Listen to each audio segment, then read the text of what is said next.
Welcome to Mind and Movement, getting smart about how you move. I'm Hazel. Thank you so much for joining me for Coffee and Move 37.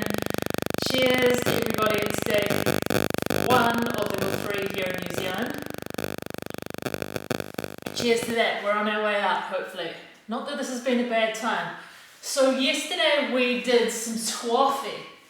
Some accumulating some time in a deep squat, and at the end of it I talked about the fact that one of the key things here is the ability to hold our arch up. So because when our foot collapses, the arch collapses, that will tend to throw rotations into these other bones, which means that our joints don't get to operate in their optimal biomechanical way. So how can you strengthen your arches so your feet have good, stable, strong arches? Your foot wants to be able to be really malleable when we're loading the foot in pronation, but then it's got to turn into this nice stiff lever as we push off the ground.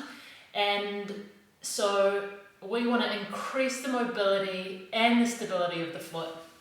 One of the key things we can do here is start to wake up the intrinsic foot muscles, so the muscles within the foot that we don't use very much, by holding hands with our feet. So you're just going to thread your fingers in between your toes.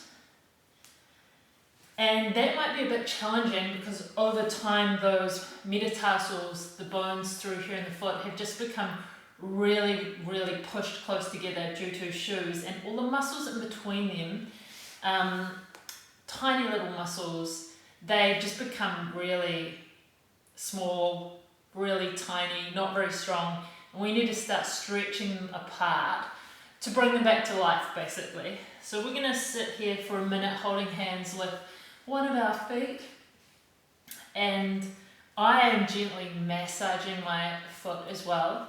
So one thing you might want to do here is just this top part of your foot.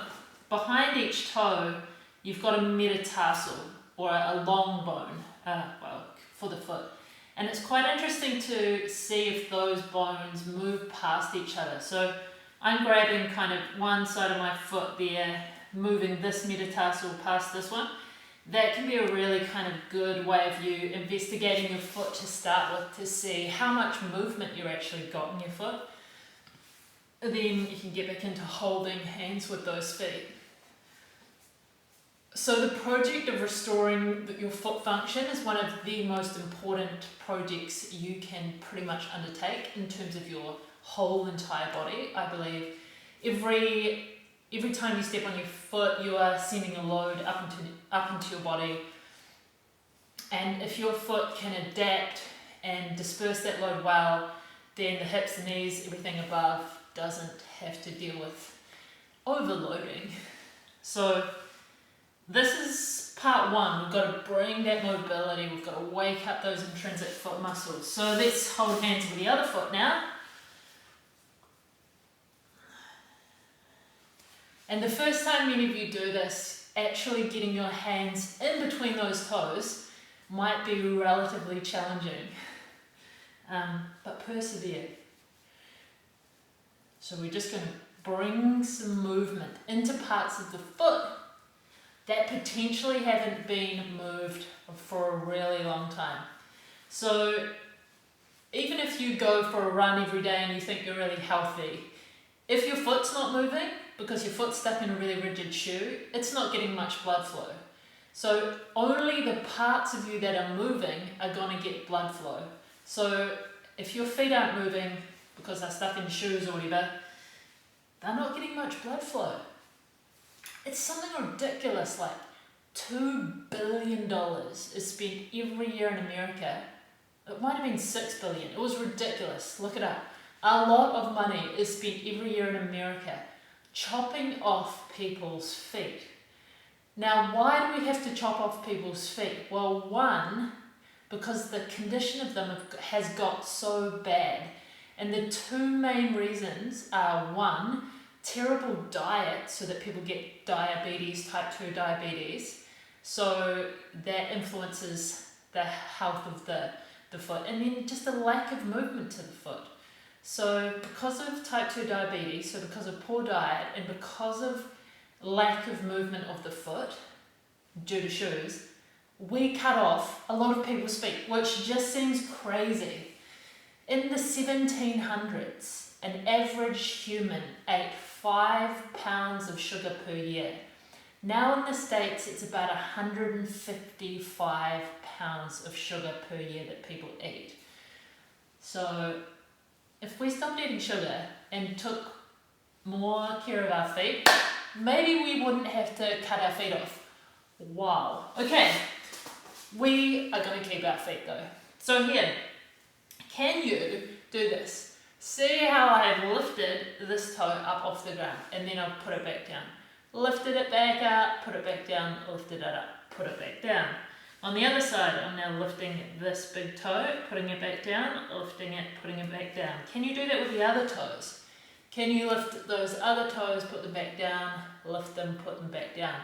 You'll feel when you're lifting these 3 toes how you kind of end up driving that big toe down into the ground, even when you're in this position. So you could do this standing up. I'm just not doing it standing up currently because you can't see my head. So I'm going to do it down here, you can do it standing up. But this ability to lift the big toe, to lift those other toes, and to spread the toes away from each other, to have this intrinsic control of the foot so we can move parts of the foot, because ultimately we need to get that big toe strong so that it can push down into the ground and propel us forward in what we call toe off, the last stage of gait. And we can do that. I'm doing it right now. All I'm doing is practicing pushing my big toe into the ground without using my ankle. So the movement is actually happening in my foot. Because I could do this. Here I am pushing my big toe into the ground. But you can see that I'm doing that by moving my ankle. Or here I am pushing my big toe into the ground. But you can see I'm doing that by rotating this bone. Here, now I'm pushing this big toe down into the ground, and I'm doing it just by using the muscle within the foot, the flexor hallucis muscle, the muscle that pushes that big toe down into the ground. So spread your toes, then learn by holding hands with your feet. Then spend a bit of time learning how to get that individual control. So lifting those big toes, putting them back down, lifting those big toes, putting them back down, and then focusing on just driving those big toes, pushing those big toes down into the ground so that you can strengthen up your foot, strengthening up the intrinsic muscles of the foot, increase the health of your foot, so your feet, you can keep your feet, your nice healthy feet, for a really long time. That is Coffee and Move today. It's all about the feet. Let's spend a couple of minutes together here at the end, just accumulating a bit more time in the deep squat position. So here we're practicing, like we talked about yesterday, we're practicing hip flexion, we're practicing ankle dorsiflexion, and we talked yesterday about doing this and being able to do this in a variety of different positions, and for that to be, part of the movement.